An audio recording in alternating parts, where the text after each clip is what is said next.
them, and I love all my family anyway. With the ones that we have good relations and the one that we have not so good relation, I still love everybody from my family. So may God bless everybody. They made it to United States, and sure enough, they didn't forget about us. They sent us goodies from there, probably bait for us to come to United States too, you know. Anyway, the mind and the thought probably in our family to come to United States was when Dragos moved into their house. House was available now once they left. The house was a government house, was bought by the government, but 2 weeks later, after the government approved them to move in their house, they told them they cannot stay there anymore. Dragos moved with his family into our house. I don't know how they made it. A few years, I'm not sure exactly the time that they lived in our house.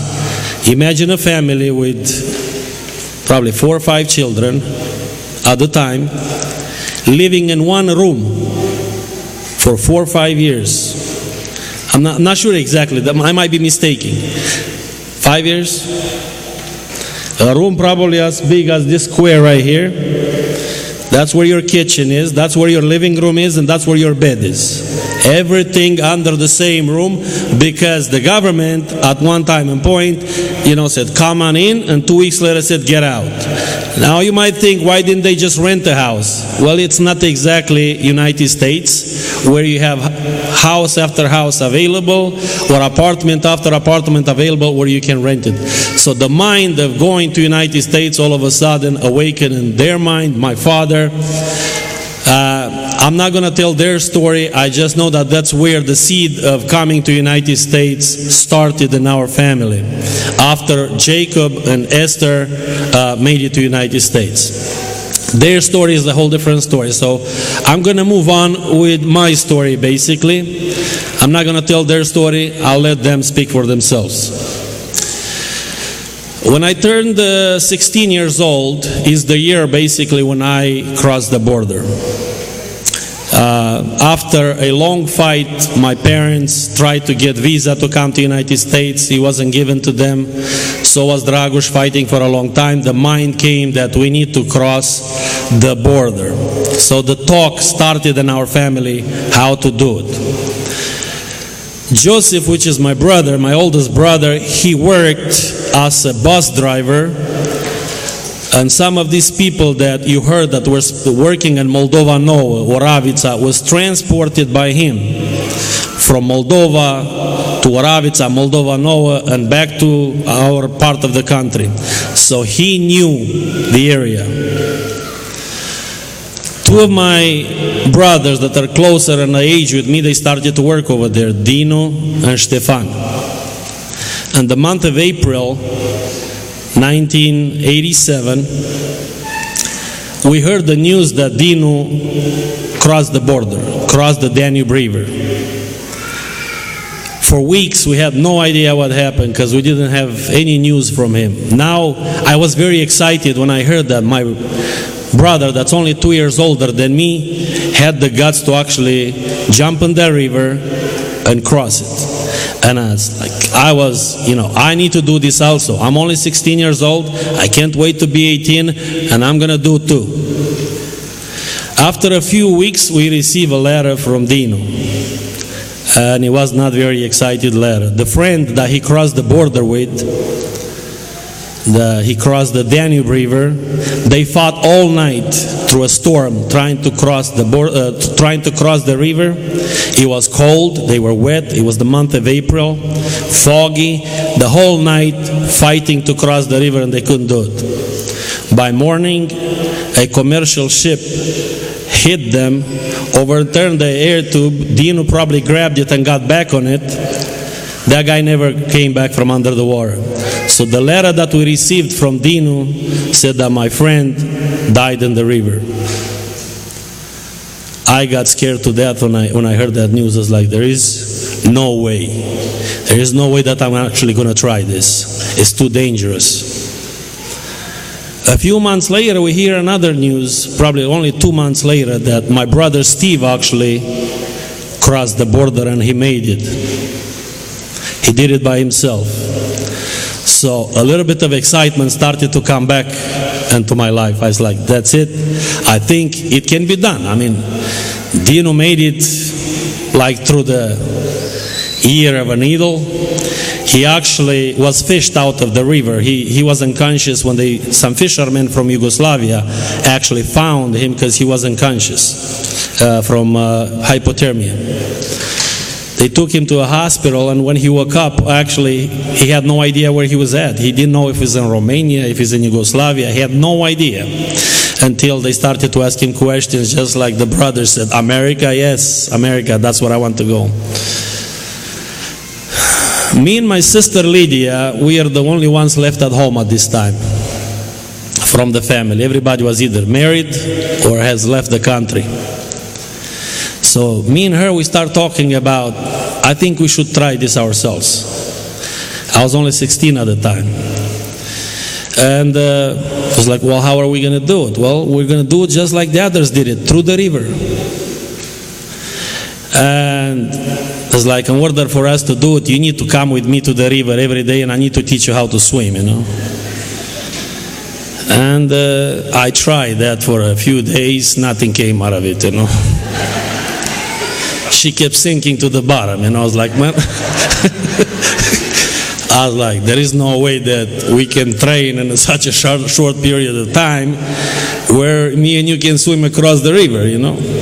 But me, on the other hand, I was at the river every day, you know. Whenever I had the time, for hours and hours swimming just back and forth across the river. People that saw me said, this kid is out of his mind. What's he doing in this river all day long? And the little river that we had close to our house. Others knew that my brothers crossed the river just a couple months before that. Said, no, he's training to go to America. You know, this is the only reason that he's doing this day in and day out. And a cousin of mine was kind of hanging around with me in the river all the time, you know, 2-3 hours. But I said, man, you're out of your mind. I'm going home. He went home and ate lunch, came back. I'm still in the river. Well, anyway, Lydia, my sister, said, I don't think we should just do the two of us. I think we should talk to others also. Makes me think that the first person we spoke with was Dragos. Now, Dragos has his long story to tell, but I'm not going to go into his details. He agreed. My sister Christina found out about it. Niku, her husband, never crossed his mind that he wants to go to the United States. But you know how the women are, you know, they can nag the husband to death. You know, you're coming. And the guy actually agreed after a while that he wants to risk his life for his wife that wants to go to the United States with her sister. So she agreed also. Now I'm not sure which one was next. Maybe brother, I'm not sure. John, my brother that lived in a different city, you know, when he heard, he jumped to the conclusion, yeah, I'm in. And then brother Gabriel. So it was 7 of us. Later on it turned out, when we started on the way, that turned out that we were 10. 3 of them, we didn't know anything about it. So that summer, as usual, working on a farm, cutting grass all summer long, it turned out to be much easier for me that summer. All these people that decided to cross the border decided to come over on the mountains and help us cutting the grass so we can make plans. So this turned out to be a very easy summer for me as far as working, because now we had a team working, you know, day in and day out, planning how to do it. Now, as I was speaking about Brother Jacob and Sister Esther, that they came to the United States and they helped us out with visa. They sacrificed themselves with their time and money to help us come. Now, there was another person in Romania that I would like to thank, besides Brother Jacob and Esther, is my brother Joseph. That he sacrificed his freedom, I should say, for helping us getting to the river. He could have gone to jail for a very long time if he would have got caught doing what he did. So the summer passed, so we decided to do some fasting and praying to see if God is actually going to help us do this. Now, everybody was going to prophets, to see what God has to say about this. Now in our little town, I didn't, I was just a kid, but I wanted to get some assurance for myself that actually God is going to help us. So I said, well, I'm not going to go to any prophets. After 3 days of fasting, I'm going to open up the Bible and see what God says. So I open up the Bible, and the Bible opens up at Psalm 91. I think everybody from here, the reason I took the Bible is probably to read Psalm 91, but it's in Romanian. So now I started to speak in English. But Psalm 91 speaks how God protection can be with you anywhere, anytime, and says that God will protect you from the hunter. God will, even if 10,000 fall on the right side and 1,000 to the left, but God will protect you. And I was like, I couldn't believe what I read, I was like, this cannot be, I was like, what if it's just happened, So I'm trying like Gideon, in the Old Testament with the wool, God, forgive me for trying this one more time, but what if this is just happened that I'm going to take another Bible and open that one.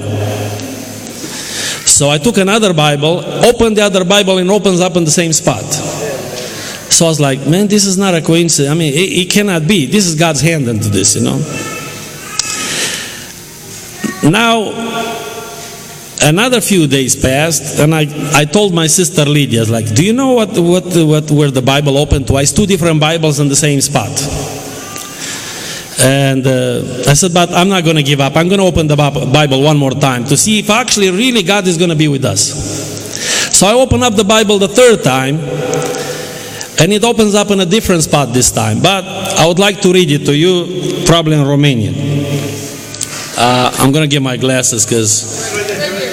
Oh.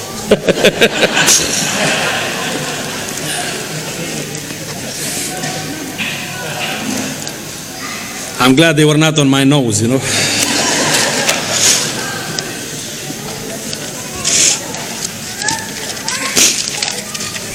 Dacă puteți să-mi dați un șervețel puțin.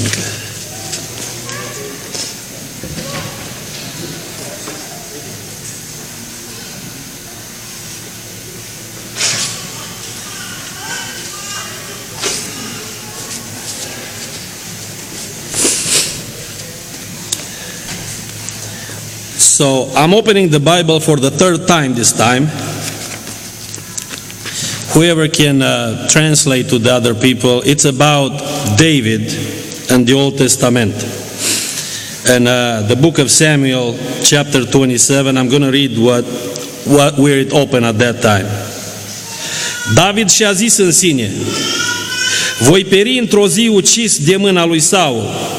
Nu este nimic mai bine pentru mine decât să fug în țara filistenilor, pentru că Saul să înceteze să mă mai caute în tot ținutul lui Israel, așa voi scăpa din mâna lui.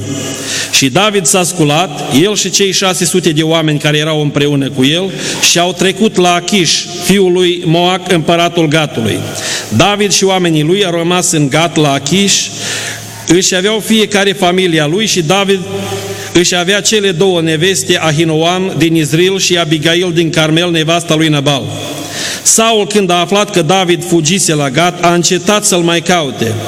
David a zis lui Achiș, dacă am căpătat trecere înaintea ta, rogu-te să mi se dea într-una din cetățile țării un loc unde să pot locui.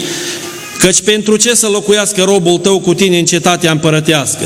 Și chiar în ziua aceea, Achiș i-a dat țiclagul, de aceea țiclagul a fost al împăraților lui Iuda până în ziua de azi.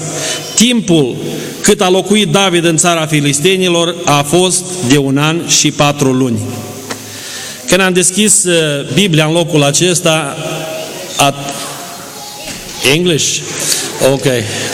When I open up the Bible on this spot, and I read the scripture, I was like, well, I'm assured that this is God's hand into this. It's not just that you open up the Bible and you find the exact spot how David runs away into a different country and stays over there for a certain time from his enemies. Like, I'm talking to my sister Lydia, I said, well, I don't know what the prophets are saying, whether this or that, but I'm assured that God will help us in this trip. Well, I think I should move forward a little bit faster because there is a lot of brothers that probably like to tell their stories. But the time comes for us where we need to make the move. So we decided October 31st or October 1st? September 27, we left the house basically, but October 1st, if I'm not mistaken, is the night when we crossed the Danube River. We decided from different parts, that because the group was a little bit bigger, so we decided to meet in a train that was going to Timișoara. Everybody that crossed the border takes the train to Timișoara, as far as I heard, you know. And my brother Gabriel supposed to jump on the train from probably Suceava. Another little story maybe I want you to introduce before I go any further. Maybe it's a little funny, but I went to Rădăuți basically to talk, very last talk with my brother-in-law Gabriel. And I was sent by the group to go over there, not to be in our town, so people wouldn't suspect us that we are buying equipment to cross the border. So I said, go over there to a hardware store and buy some pumps, you know what I mean, to inflate the inner tubes because we're trying to cross the border. So I go to Rădăuți, I went to Gabriel, talked to him about the crossing, the date, and when we should meet in the train. And then after that I go straight to the hardware store, not knowing that in their part of the country they're naming the wagons in two different names. You know, Căruță is the one that has the wheels that are made out of wood, and Phaeton is the one that has the wheels that are made out of tires, you know what I mean, the inflating tires. And our part of the where I lived, Căruță was everything, you know, this one and that one was the same. So I go to the hardware store and I said, I'm looking for some pumps to inflate the wheels from the Căruță, you know. The guy looks at me, he said, really? So, I was like, well, what's so funny about this? The guy started laughing. I was like, maybe you need one for the Phaeton, you know. Well, I guess if Phaeton it is. But I need about, I'm not sure how many I asked, 7 or 8 of them. And the guy said, you need one for every wheel? I was like, no. In our part of the country where I live, they don't sell this kind of stuff. Really. Aren't you one of those guys that is planning to cross the border? I was like, man, I'm just a kid. What are you talking about? No, I know you kids, you know. So I bought them anyway. But everybody was a suspect during that time, you know. You bought something, you're a suspect that you want to cross the border. Right before we actually, a couple days before we decided to jump on the train, I went to a guy, his name was Vasile Aiuli. Everybody that from that town knows him. He had a kind of like a barn over there that Joseph kept a lot of stuff in that barn also. So Joseph said, go in that barn, maybe you should find some ropes over there where you tie the inner tubes, make them look like boats a little bit, you know, keep them together. So I go over there and the guy walks behind me and says, what are you looking for? I was like, I'm looking for some ropes, you know. What do you need them for? To tie the inner tubes so you guys can make them look like boats?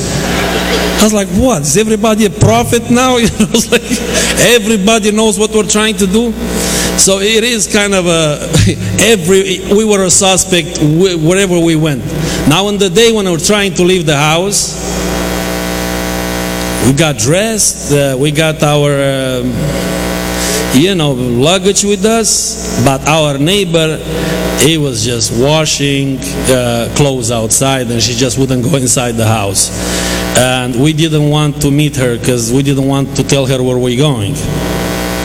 And she just stayed there and she just stayed there, and I was like, hey, we gotta leave because we're losing the bus now, and if we're losing the bus, we're actually never going to make it to the train station.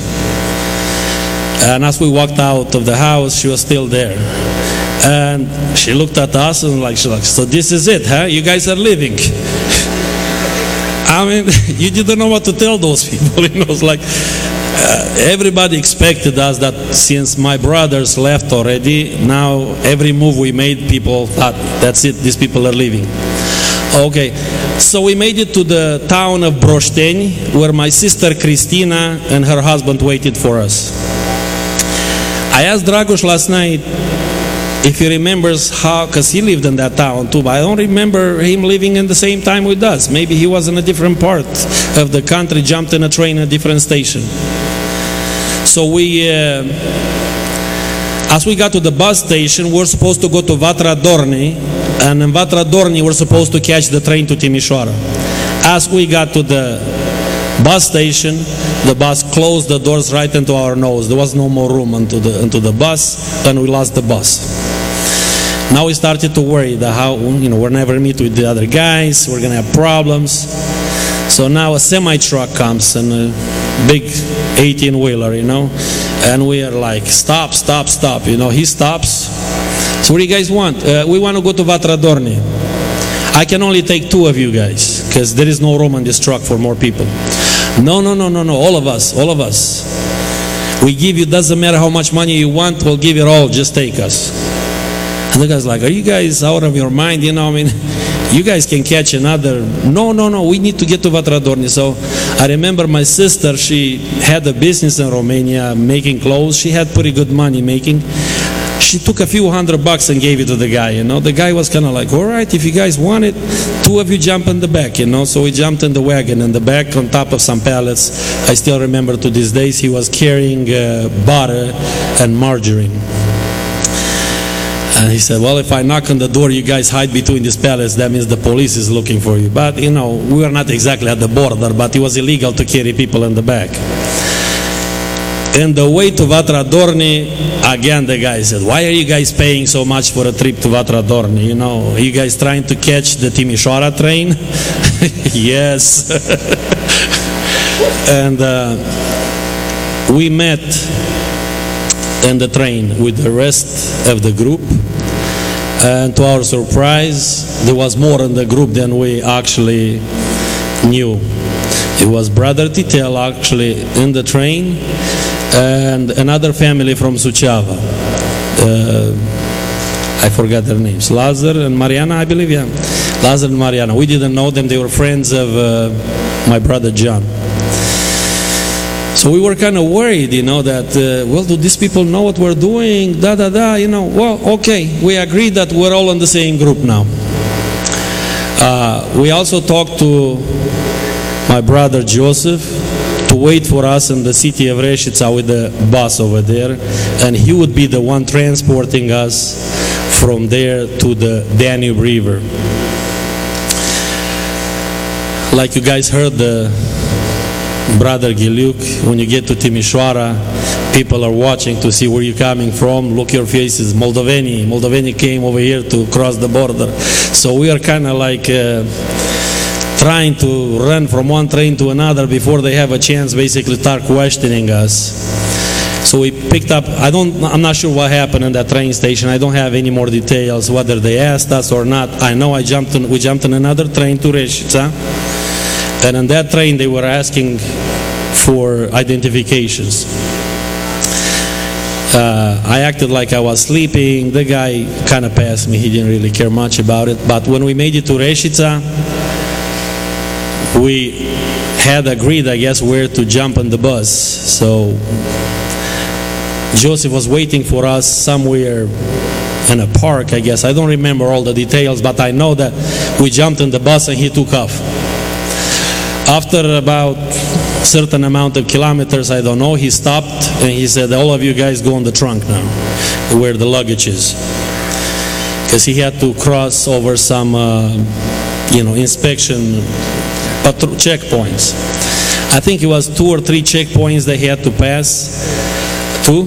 All right. I know that he stopped at the first checkpoint. We were looking through the keyhole over there. We could see the soldiers asking him questions. He was very confident, I work here, don't worry about it, nobody on the bus. The guys waved him in, Second checkpoint, the same thing. So after that, he stopped and said, okay, back on the bus. Now we are free travelers by the Danube River. When I saw the river, I was like, man, I thought it was much bigger than this. I was like, I thought